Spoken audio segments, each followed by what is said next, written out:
Tout enfant, tes premiers dieux, c'est ton père, ta mère. Effectivement.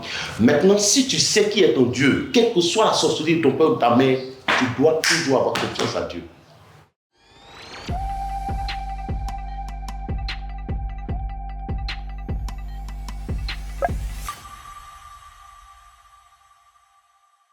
Je vous salue dans le doux et précieux nom de notre Seigneur et Sauveur Jésus-Christ de Nazareth. En tout cas, nous sommes très contents de vous savoir très nombreux, chers bien-aimés du Seigneur, voilà, à travers, j'allais dire, notre web TV, internaute, que ce soit ici ou à l'international. Voilà, Breuvage de la vie, c'est notre espace de changer des thématiques. Donc aujourd'hui, on va parler, n'est-ce pas, de la bénédiction des pères. Oui, vous avez bien entendu, la bénédiction des pères, que ce soit le père biologique ou le père spirituel. La bénédiction des pères, et on a comme référence Exode chapitre 20, verset 12, et Deutéronome chapitre 5, à partir du verset 16. Il est dit, honore ton père et ta mère, afin que tes jours se prolongent. Lors de nos précédentes, on va dire, émissions, il y a eu assez de réactions. Cela sous-entend, n'est-ce pas, qu'on nous suit, et puis que vos interventions sont très pertinentes. Qu'est-ce que ça vous fait d'entendre cela?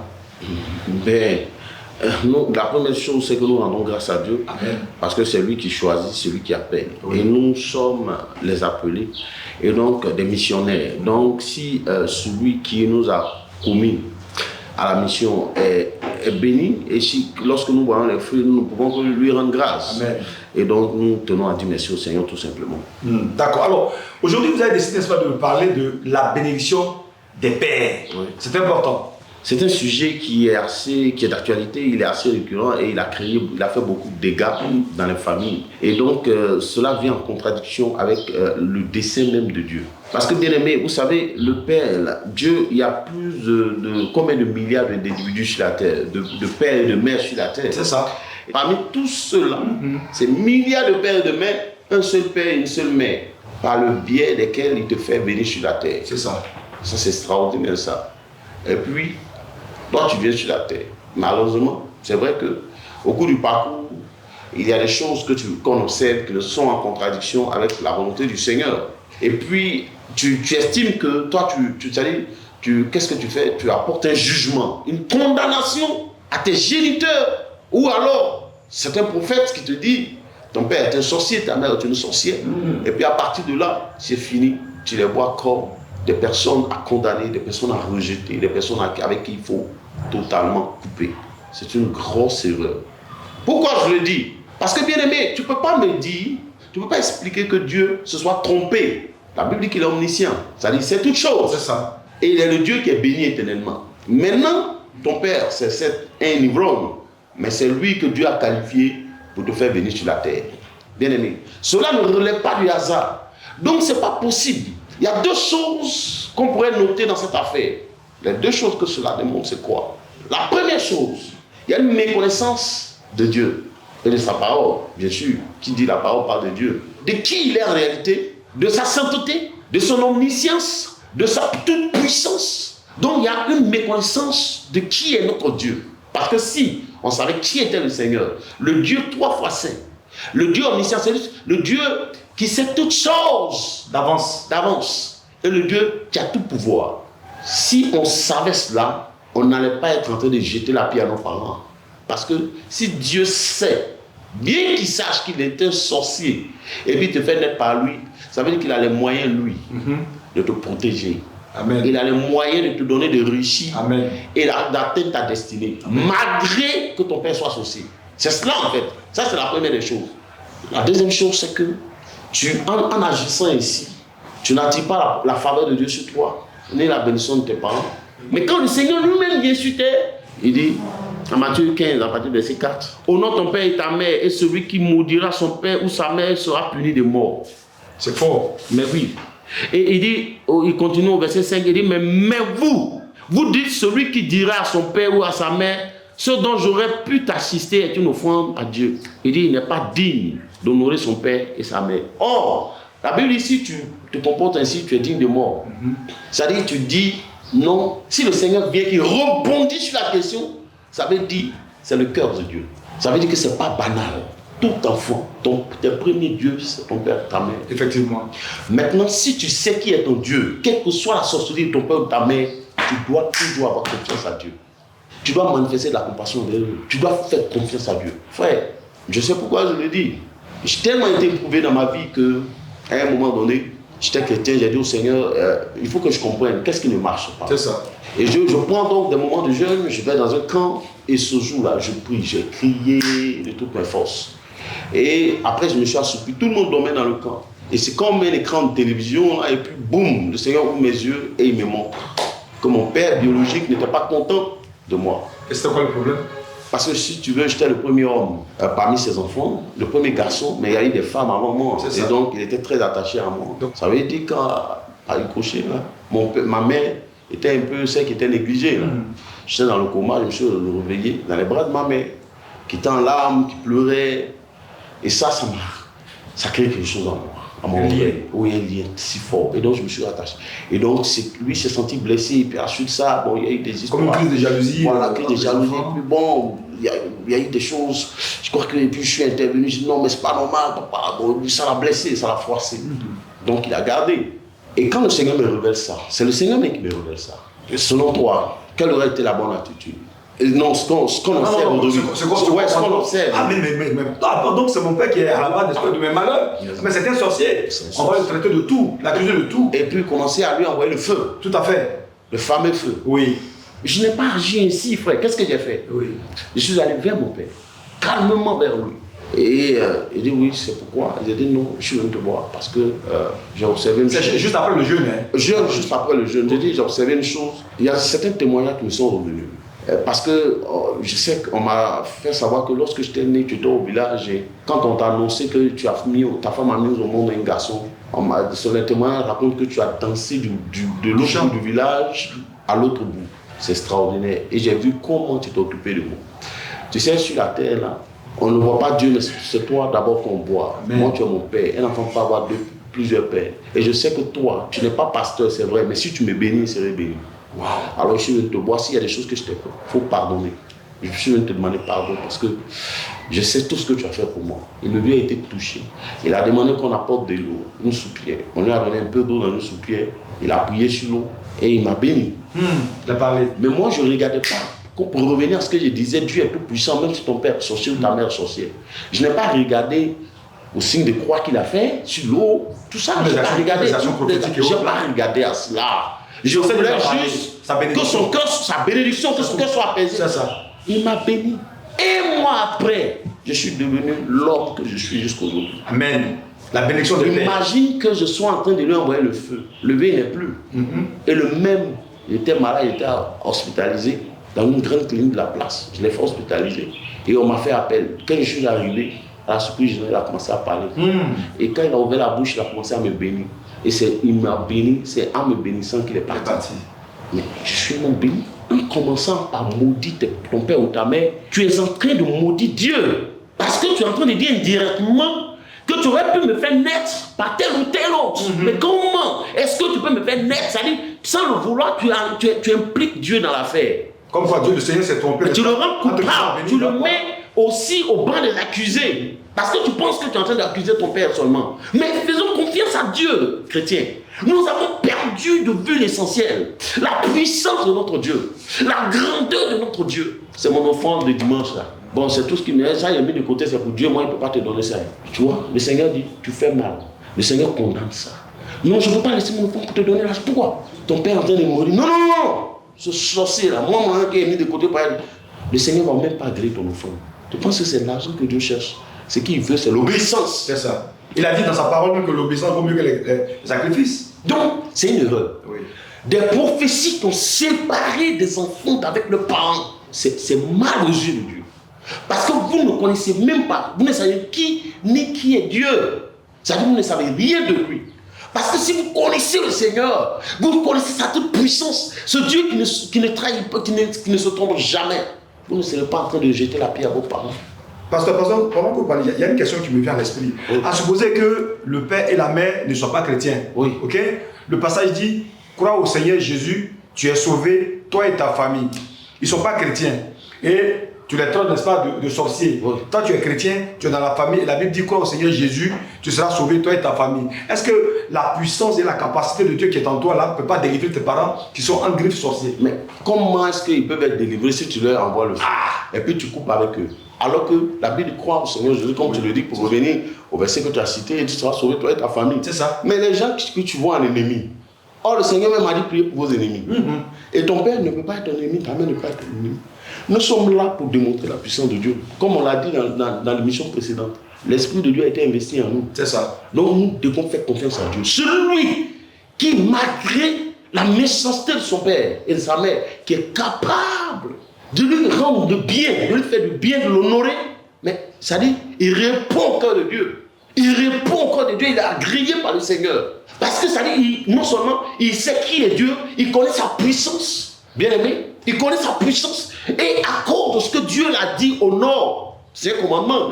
Donc il obéit à cela. Et Dieu, qui est le juste juge, saura te garder, te protéger et te lever au milieu de la sorcellerie. Mais c'est parce que si cela aujourd'hui est, c'est parce que les gens ne prêchent plus la puissance de Dieu, les gens ne prêchent plus ces choses, mais on ne perd pas que d'hôtel. Et comme je l'ai dit, c'est-à-dire sans s'en rendre compte, aujourd'hui dans nos églises, les hôtels et le diable est plus prêché que Jésus, bien aimé. Malheureusement. Oui, mais c'est pour cela qu'il y a des divisions. Parce que si tu connais Dieu et tu connais sa puissance, tu ne peux pas avoir peur de la sorcellerie. Il sait que ton Père sur la terre est animé d'un esprit de sorcellerie, mais il t'a fait d'être par lui. Dans ce cas d'espèce, pasteur, vous avez rendu votre témoignage, vous êtes pasteur, établi, n'est-ce pas, sur une communauté, vous avez entendu un certain nombre de choses. Je sais qu'il y a beaucoup d'internautes qui nous suivent, qui sont peut-être en parlant avec des frères, avec des sœurs, avec leurs parents et autres. Comment pouvons-nous faire, n'est-ce pas, pour que ces familles-là se réconcilient?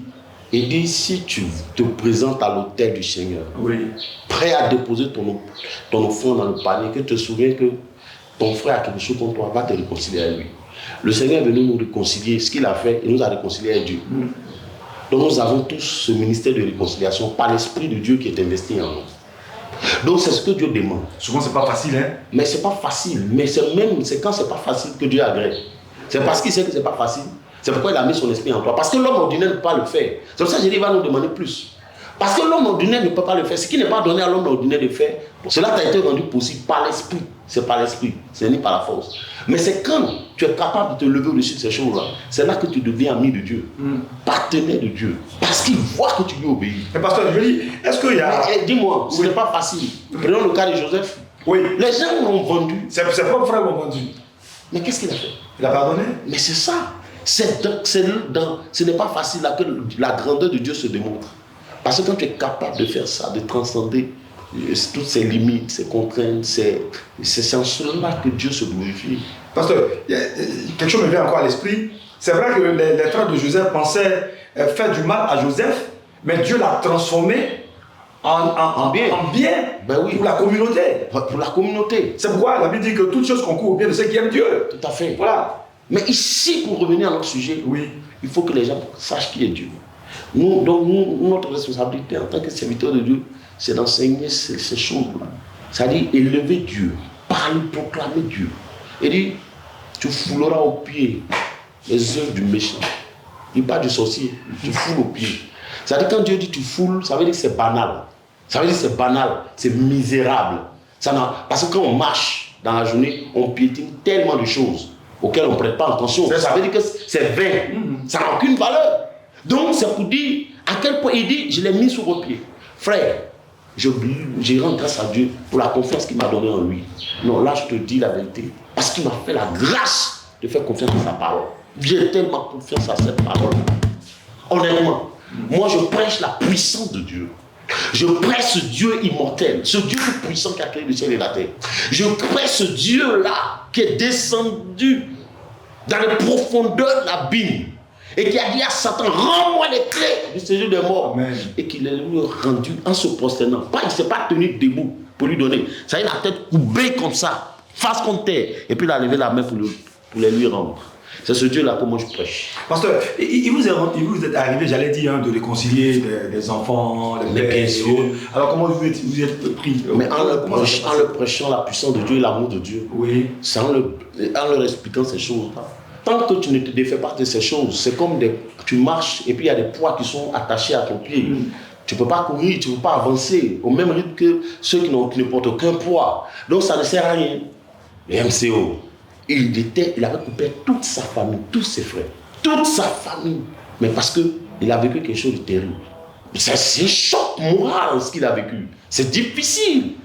Mais regarde comme il est épanoui. Est-ce que tu peux savoir ça? Que ce n'est pas la faute de ses parents qu'il est rendu là. Mais est-ce que tu peux savoir ça aujourd'hui? Tu peux imaginer, regarde comme il est épanoui. Mais parce qu'il a pardonné à tout le monde. Aujourd'hui, c'est vraiment le pardon libère. Ça libère. C'est important. Aujourd'hui, il est épanoui. Il est heureux, tout heureux. Il ne fait que me dire merci. C'est ça que Dieu nous a appelés. C'est quand ça fait mal. C'est dans la douleur que Dieu se glorifie. C'est quand ça te coûte quelque chose. C'est en cela que Dieu se reconnaît en toi. Ce jour-là, lorsque Jésus prêchait dans le temple, les gens donnaient leurs offrandes, d'autres ont donné des millions. Ils ont tous donné leur superflu. Cependant, cette pauvre veuve, elle a donné tout ce qu'elle avait. Tout ce qui lui coûtait cher.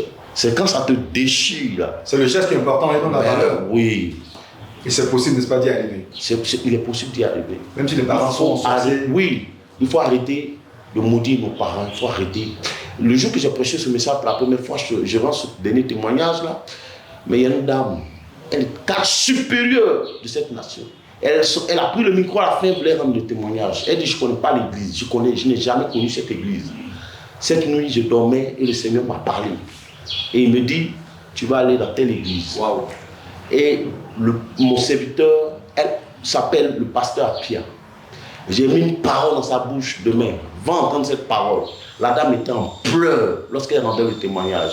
Elle ne s'attendait même pas à ça. Elle dit, homme de Dieu, est-ce que vous savez que moi, en tant que cadre supérieur, mon père et ma mère dorment dans une cabane parce que des pasteurs m'ont dit qu'ils sont sorciers. Je les ai abandonnés. Elle pleurait. Elle dit, de ce pas, je vais avec mon mari à Bondoukou pour aller voir mes parents. Donc, pour te dire, le Seigneur l'a inspiré, elle ne me connaissait pas. Donnons l'amour autour de nous. Et puis faisons exactement ce que Dieu dit. Faisons confiance à Dieu. Il est tout puissant pour te relever au nom de nos parents. Aimons-les, quel que soit l'esprit qui les anime. Nous, notre combat, c'est de les amener, les aimer, de sorte à les amener à changer.